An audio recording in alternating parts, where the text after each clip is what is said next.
So, hi guys! Welcome back to my YouTube channel. So, ayan, long time no upload. Yes, no upload po ako dahil ako ay nabisi sa aking pag-aaral. Dahil maghapon po this week yung aking inaral. Kaya, hindi talaga ako nakapag-upload. So, ayan, samahan nyo kami. Pupunta kami sa Namur. Ang Namur po ay isa sa mga city dito sa Belgium. Bali 1 hour drive siya galing sa amin. So, ayun, nakatulog pa nga si Tristan sa biyahe. And, ayan, dumating na kami sa Citadel of Namur.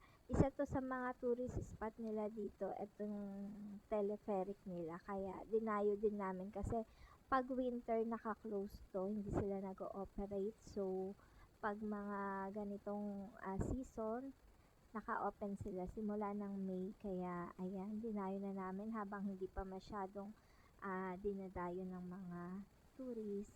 So, ayan, yung Citadel is yung pinakataas niya, aakyat. Then, sasakay ka ng teleferic, pababa naman sa pinaka-city. Ayan yung pinaka-view. Hindi ako masyado nakakapag-video ng maayos kasi napaka-kabado ko sa heights. Ayan. Tatlo-tatlo bali yung magkakasabay paakyat and pababa. So, ayan yung view. And, ang binayaran namin dyan is two-way. Syempre, kasi nga nasa taas yung aming sasakyan. So, pagbaba namin, ayan, ito na yung pinaka-city nila, pinaka-view nila dito. Then, meron sila ditong Sunday market din, kagaya sa Brussels. Meron mga market. Gusto talaga yun dito. Every Saturday and Sunday, may mga market talaga. So, ayan, pupunta kami sa market para tumingin-tingin lang kung ano yung ano. Pero actually, same lang din naman yung mga market dito and sa Brussels and sa mga ibang ville pa dito sa Belgium. So, ayan, naglalakad pa rin kami papunta sa market.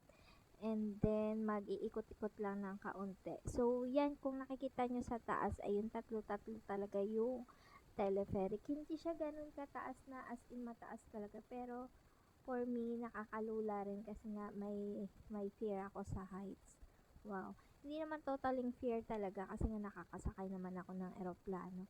Pero kasi mas feel ko na secured ako sa eroplano kaysa sa mga gantong sinasakyan. So, after namin mag-market, syempre babalik na kami sa pinakataas sa Citadel ulit. So, ayan.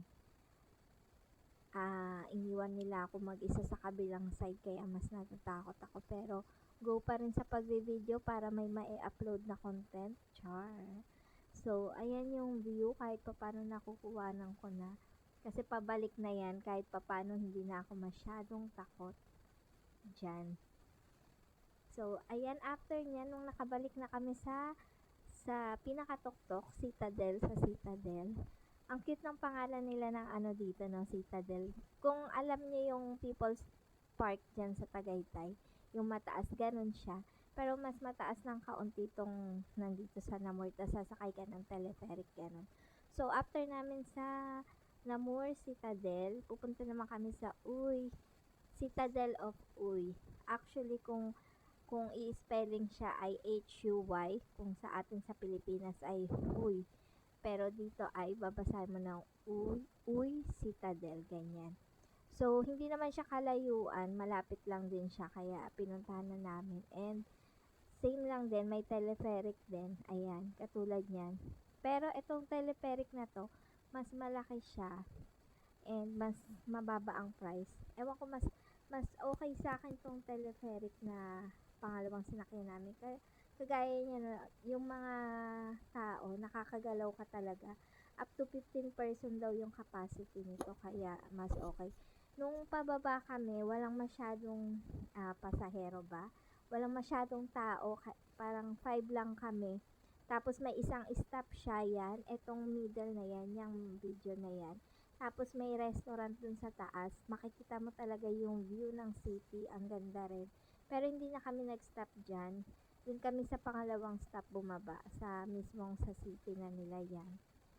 Then, nag-ikot-ikot lang din kami ng kaunti dyan. And then, bumalik na rin ulit. Pero yun nga, compare sa sa Namor, yung teleferic nila. Mas bet ko yung teleferic nito.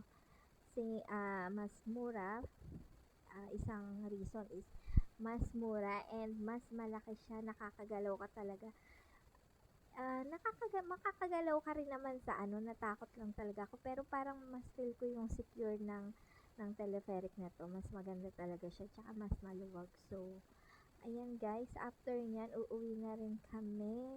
Dahil parang 8 o'clock na yan. Pero dito kasi, na ngayon, spring na.